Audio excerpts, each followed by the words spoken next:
విశ్వస్య మాతరః గావః అంటే ఆవు కేవలం ఒక జంతువు కాదు, ఈ విశ్వానికే తల్లి అని అర్థం. కోట్లాది మంది భారతీయుల పాలిట గోమాత సాక్షాత్తు లక్ష్మీ స్వరూపం. మన పురాణాలు, ఇతిహాసాలు సకల దేవతల నిలయంగా ఆవును అభివర్ణించాయి. కానీ నేటి ఆధునిక కాలంలో అభివృద్ధి ముసుగులో మనం ఆ తల్లిని కంటికి కనిపించని విషంతో ఉక్కిరి బిక్కిరి చేస్తున్నాం. పూజ గదిలో పటానికే పరిమితం చేస్తూ బయట మాత్రం కలుషితమైన ప్లాస్టిక్, రసాయనాలు, నిర్లక్ష్యపు గోతుల వైపు ఆమెను నెట్టేస్తున్నాం. ఆవు పవిత్రతను మనం ఎలా దెబ్బతీస్తున్నాం?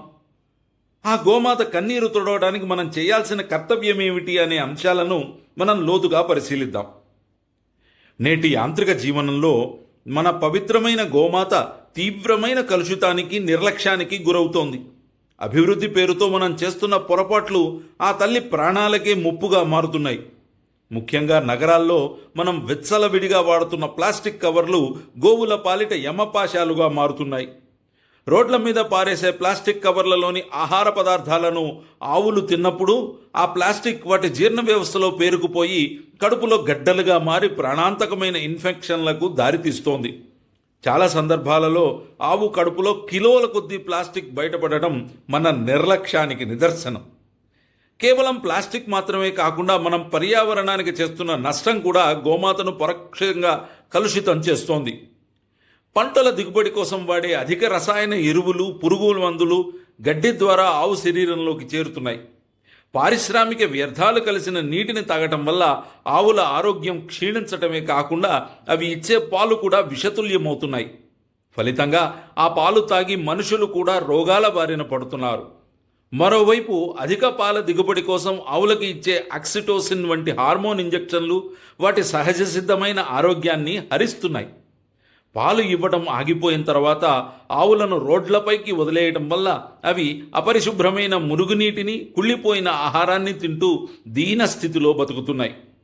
ఈ పరిస్థితిని మార్చాల్సిన బాధ్యత మనందరిపై ఉంది. ముందుగా మన ఇంట్లో ప్లాస్టిక్ వాడకాన్ని పూర్తిగా నియంత్రించాలి. వంటింటి వ్యర్థాలను ప్లాస్టిక్ కవర్లలో కట్టిపారేసే అలవాటున్న మానుకోవాలి.